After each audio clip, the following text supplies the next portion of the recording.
Sino ba ang nananakop? Sino ba ang kumukupkop sa South China Sea, no? Sa West Philippine Sea, lalo na. It is China. The Philippines is not stirring up trouble. This is the reverse of the truth. It's an absolute falsity. Department of National Defense Secretary muling binira ang China. Ayon sa pahayag ni Secretary Teodoro, hindi Pilipinas ang nagpapagulo sa South China Sea o West Philippine Sea. China ang siyang nagdudulot ng gulo dahil inaangkin nito ang mga nasasakupan at teritoryo ng Pilipinas.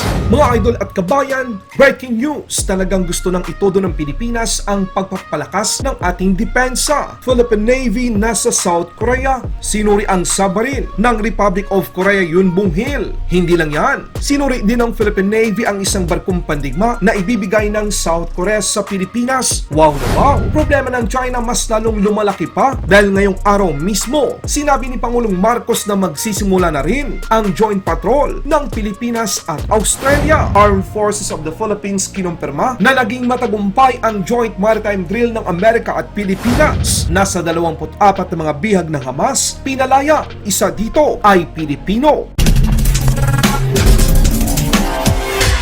Kasalukuyang nasa South Korea si Vice Admiral Adasi Jr. ng Philippine Navy.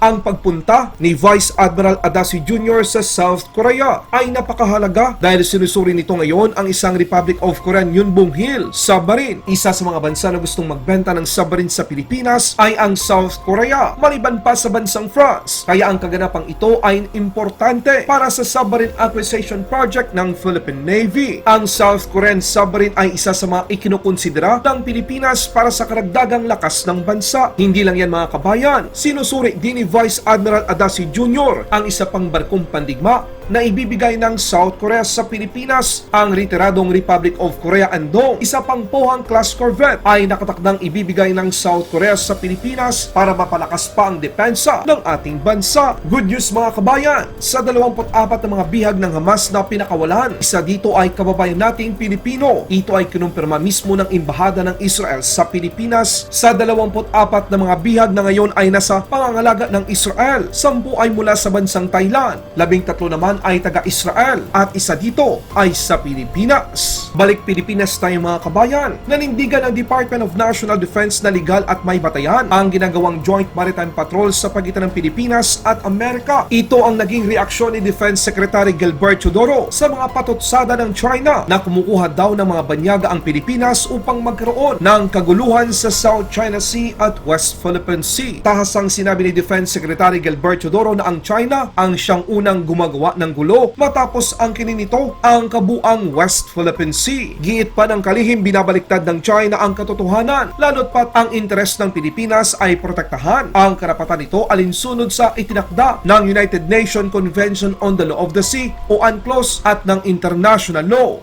Sino ba ang nananakop? Sino ba ang kumukupkop sa South China Sea, no? Sa West Philippine Sea, lalo na. It is China. The Philippines is not stirring up trouble. This is the reverse of the truth. It's an absolute falsity for China to say that. And it is once again reversing the truth, consistent with its narrative. The Philippines is not stirring up trouble. As we always reiterate, our interests are to protect our rights in accordance with UNCLOS and international law, which China purports to respect in words, but unfortunately not in deeds. And so, whatever China says about this, I think their credibility is very, very low. There will be several iterations of joint patrols. And this should not be an issue because it is entirely within the rights of the Philippines to patrol anywhere, whether in the high seas or in the area where it has jurisdiction pursuant to international law. In the high seas, we have the right of innocent passage and the freedom of navigation. Within our area, we have the sole police jurisdiction over the area. And it is a question for the Philippines and not any other country to determine. President Marcos may pasabog sa China. Mga kabayan, dahil sa ginawa ng China, mas nagbibigay ito ng dahilan para palakasin ng Pilipinas ang mga kakayahan nito sa pamamagitan ng Armed Forces of the Philippines Modernization Program at mas pinapalawak pa ang pakikipag-alyansa sa ibang mga bansa. Sa mga nagtatanong kung nagkamali ba ang China sa kanilang mga diskarte patungkol sa Pilipinas, ang sagot simple lang. Maling-mali ang ginawa ng China. Matapos ang magkasanib na joint patrol ng Pilipinas at Amerika, binuksan naman ni Pangulong Marcos ang panibagong joint patrol sa West Philippine Sea. Sa pagkakataong ito, kasama ng Pilipinas ang bansang Australia. Makikilahok ang Philippine Navy, BRP Gregorio del Pilar at BRP Davao del Sur, Royal Australian Navy, 5 Philippine Air Force surveillance aircraft at isang Royal Australian Air Force P-8A Poseidon sa joint patrol sa Philippine Exclusive Economic Zone na magsisimula ora mismo ngayong araw, ika-25 ng Nobyembre taong kasalukuyan. Kung si Armed Forces of the Philippines Chief General Browner naman ang tatanungin, tagumpay ang ginawang joint patrol ng Pilipinas at Amerika sa Exclusive Economic Zone ng Pilipinas. Kinumpirma din ni General Browner na nakamit ng US Navy at Philippine Navy, US Air Force at Philippine Air Force ang tinatawag na interoperability. Dagdag pa niya, bumuntot ang barko ng People's Liberation Army Navy habang nagsasagawa ng joint patrol ang Pilipinas at Amerika. Panoorin natin ang kanyang pahayag.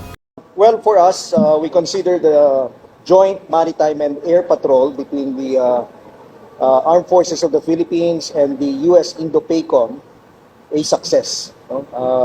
We feel that we have met the objectives that we have set forth before the conduct of the joint maritime and air patrols.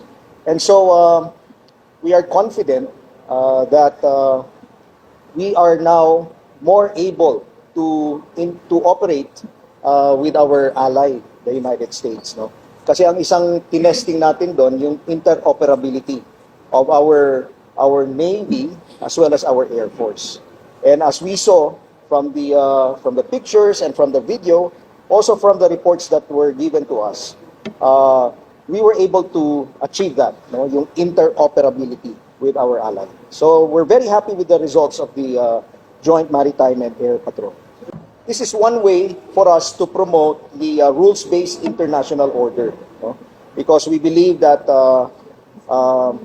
in the conduct of these joint patrols, we have to follow the international rules and laws.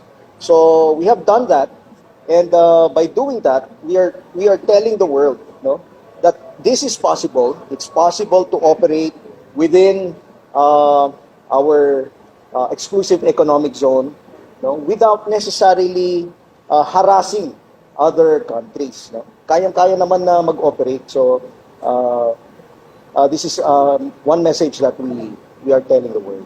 May mga na-detect tayo. Yes, there were in fact People's Liberation Army Navy that were shadowing our ships while they were conducting the joint maritime patrols. Well, of course, it was considered during the planning process, but we expected this already.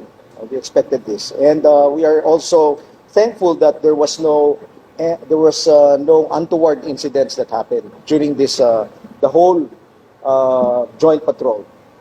Matagal na nilang ginagawa ito, yung pag-shadow.